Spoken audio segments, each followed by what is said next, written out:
Hello friends, welcome to my YouTube channel Deep NEET academy. Radhe Radhe. तो चलिए lecture start करते हैं। हमारा अध्याय है 14 श्वसन और गैसों का विनिमय। इसका पार्ट आज हम 4th करने वाले हैं। ठीक है, 3rd पार्ट्स हमारे हो चुके हैं। आज हम श्वसन संबंधी आयतन और क्षमताएं पढ़ेंगे। लेक्चर स्टार्ट करने से पहले वीडियो पे अगर आप नए हैं तो वीडियो को एंड तक ज़रूर देखिएगा। वीडियो को लाइक कीजिएगा, शेयर कीजिएगा एंड प्यारा सा कमेंट कीजिएगा and don't forget to subscribe. चलिए स्टार्ट करते हैं। अगर आप सेशन पर नए हैं तो ज़रूर सब्सक्राइब ज़रूर कीजिएगा। चलिए स्टार्ट करते हैं। श्वसन संबंधी आयतन और क्षमताएं। तो क्या होता है ये आयतन और क्षमताएं, हम देखते हैं। ज्वारीय आयतन, टाइडल वॉल्यूम हम किसे कहते हैं? तो ये सामान्य श्वसन क्रिया के समय प्रति श्वास अंतःश्वसित या निश्वसित वायु का जो आयतन है वो लगभग कितना होता है? 500 मिलीलीटर होता है। अर्थात स्वस्थ मनुष्य लगभग 6000 से 8000 मिलीलीटर वायु प्रति मिनट की दर से अंतःश्वसित या निश्वसित कर सकता है। तो जो एक व्यक्ति होता है वो सामान्य श्वसन के द्वारा, जैसे हम नॉर्मल ब्रीदिंग कर रहे हैं, अभी हमें ध्यान भी नहीं रहता कि हम श्वसन कर रहे हैं, राइट। तो जो नॉर्मल श्वसन के दौरान जो वायु वो अंदर लेता है और बाहर करता है वो कितनी होती है? 500 ml होती है। अगर हम इस 500 ml का इंटू करें 12 to 16, जो हम एक बार में हम 12 से 16 बार श्वसन करते हैं, इससे अगर हम इसका गुणा करें 500 ml का यानी कि टाइडल वॉल्यूम का, तो हमें जो है वो प्रति मिनट जो हम कितनी श्वसन लेते हैं, प्रति मिनट हम कितना लेते हैं? 6000 से 8000 लेते हैं। तो हमें प्रति मिनट की जो दर है वो हमें ज्ञात हो जाएगी। ठीक है, फिर हम अंतःश्वसन देखते हैं। अंतःश्वसन सुरक्षित आयतन, ये है आपका इंस्पायरेटरी रिजर्व वॉल्यूम। तो वायु का वह आयतन की वह अतिरिक्त मात्रा जो एक व्यक्ति बलपूर्वक अंतःश्वसित कर सकता है, और औसतन यह औसतन कितनी होती है? 2500 मिलीलीटर से 3000 मिलीलीटर। तो जो ज्वारीय आयतन यानी कि टाइडल वॉल्यूम के अतिरिक्त जो एक व्यक्ति बलपूर्वक अंतःश्वसन करेगा यानी कि बलपूर्वक वायु को अंदर खींचेगा, वो क्या होगी? कितनी होगी? औसतन कितनी होगी? 2500 से 3000 मिलीलीटर। इसको हम कहेंगे इंस्पायरेटरी रिजर्व वॉल्यूम यानी कि अंतःश्वसन सुरक्षित आयतन। ठीक है, नेक्स्ट हम देखते हैं निश्वसन सुरक्षित आयतन। तो ये है इंस्पायरेटरी रिजर्व वॉल्यूम, है ना। इसे हम शॉर्ट में ERV कहते हैं, और इंस्पायरेटरी रिजर्व वॉल्यूम को हम शॉर्ट में IRV कहते हैं, और ज्वारीय आयतन को हम शॉर्ट में TV यानी टाइडल वॉल्यूम कहते हैं।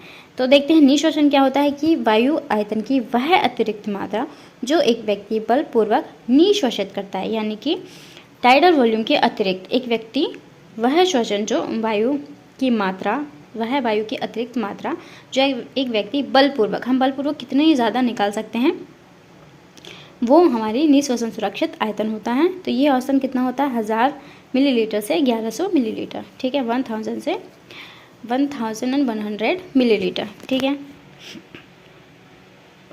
चलिए हम 4 फेफड़ों की जो क्षमताएं हैं उसे हम देखते हैं क्या क्या है। हम उनकी वैल्यू देखते हैं। ठीक है, वैल्यू देखते हैं और वॉल्यूम देखते हैं और वैल्यू देखते हैं। ठीक है, तो टाइडल वॉल्यूम हमारा 500 ml होगा। इंस्पायरेटरी रिजर्व वॉल्यूम यानी कि IRV 2500 से 3000 मिलीलीटर होगा।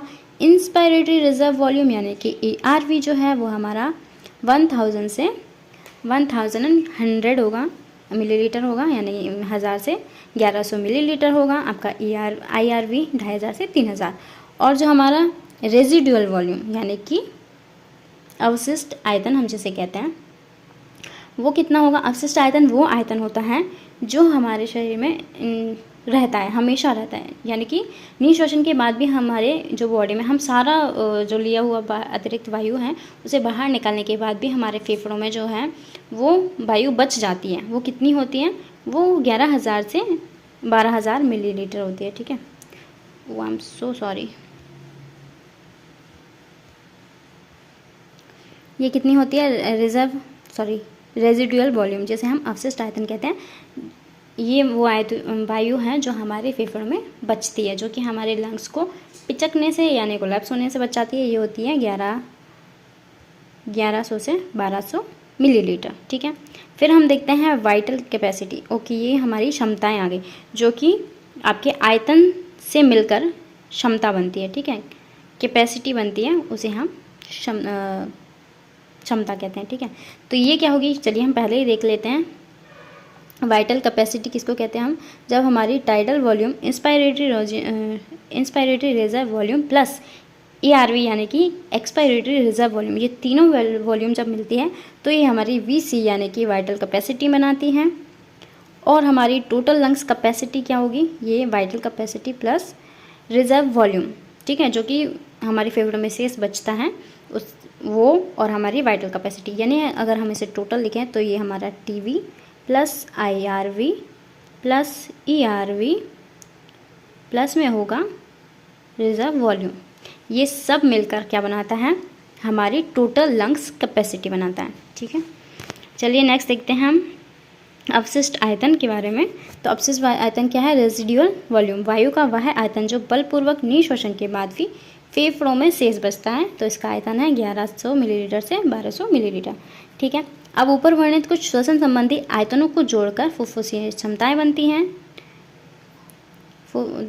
निकाली जा सकती हैं, जिनका नैदानिक उद्देश्य में उपयोग किया जाता है। ठीक है, तो जो हमारा स्पायरोमीटर होता है उससे हम जो श्वसन संबंधी आयतन को मापते हैं तो वो किस किस को माप सकता है, वो TV को माप सकता है, प्लस आपके IRV को माप सकता है यानी इंस्पायरेटरी रिजर्व वॉल्यूम को, और प्लस ERV को यानी एक्सपायरेटरी रिजर्व वॉल्यूम को माप सकता है। ये RV को नहीं माप सकता। ठीक है, जो आपका अवशिष्ट आयतन है जो कि वायु में फेफड़ों में शेष रह जाता है उसे नहीं माप सकता, ये रेजिडुअल वॉल्यूम को नहीं माप सकता।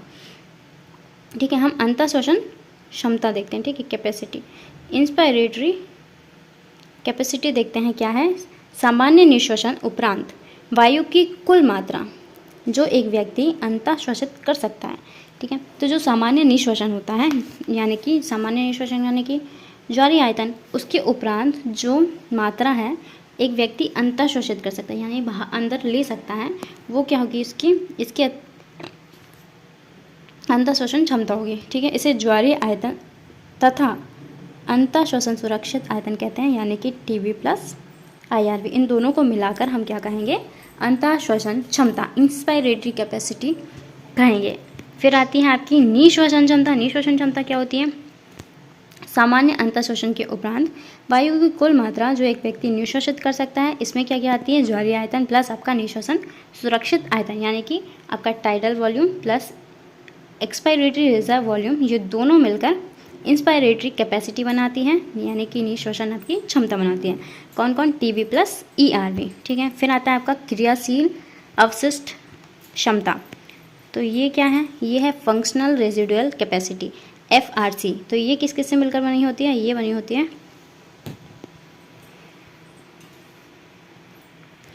ठीक है। तो क्रियाशील अवशिष्ट आयतन की हम देखते हैं, सामान्य निःश्वसन के उपरांत वायु की वह मात्रा या आयतन जो फेफड़ों में शेष रह जाता है उसे हम क्या कहते हैं, क्रियाशील अवशिष्ट क्षमता, फंक्शनल रेसिडुअल कैपेसिटी। इसमें क्या होता है, इसमें निःश्वसन सुरक्षित आयतन और अवशिष्ट आयतन सम्मिलित होते हैं यानी कि ERV plus RV, expiratory reserve volume plus residual volume जो है वो आपकी फंक्शनल रेसिडुअल कैपेसिटी में शामिल होते हैं। ठीक है, फिर हम जैव क्षमता देखते हैं। जैव क्षमता क्या होती है, जैव क्षमता क्या होती है, वाइटल कैपेसिटी। तो बलपूर्वक निःश्वसन के बाद वायु की वह अधिकतम मात्रा या आयतन जो एक व्यक्ति अंतःश्वसित कर सकता है। इसमें आती है आपकी ERV tidal volume plus inspiratory reserve volume. ठीक है, अथवा वायु की वह अधिकतम मात्रा जो एक व्यक्ति बलपूर्वक अंतःश्वसन के बाद निःश्वसित कर सकता है।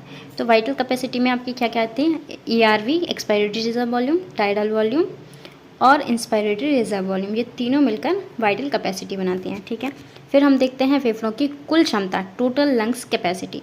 तो इसमें इसे हम शॉर्ट में TLC कहते हैं। ये बलपूर्वक निःश्वसन के पश्चात फेफड़ों में समायोजित या उपस्थित वायु की कुल मात्रा होती है। ठीक है, निःश्वसन के पश्चात जो हम वायु बाहर निकालते हैं उसके पश्चात जो वायु की कुल मात्रा होती है वो होती है आपकी residual volume, expiratory reserve volume, tidal volume और इंस्पायरेटरी रिजर्व वॉल्यूम। ठीक है, ये होगी अवशिष्ट आयतन, अंतःश्वसन सुरक्षित आयतन, ज्वारीय आयतन और अंतःश्वसित आयतन। ठीक है, इनमें सम्मिलित है यानी कि ये जैव क्षमता यानी कि वाइटल कैपेसिटी प्लस अवशिष्ट आयतन होगा। ठीक है, VC प्लस RV। तो लेक्चर हमने आज कंप्लीट किया है पार्ट 4 है ये हमारा। हम क्वेश्चन MCQs देखते हैं। तो हमारा जो फर्स्ट MCQs है वो है टाइडल वॉल्यूम यानी टीवी का जो लगभग आयतन होता है वो कितना होता है। इसका करेक्ट आंसर होगा option number A 500 ml। Question second देखते हैं। क्वेश्चन सेकंड है इंस्पायरेटरी रिजर्व वॉल्यूम यानी कि IRV लगभग होता है। तो IRV हमने अभी देखा कितना होता है, ये होता है option C is right answer 2500 से 3000 ml होता है। Correct answer is option C. Next question देखते हैं। एक्सपायरेटरी रिजर्व वॉल्यूम यानी ERV का लगभग जो आयतन होता है वो कितना होता है, ये होता है ऑप्शन ए है 500 ml, ऑप्शन बी है 100 to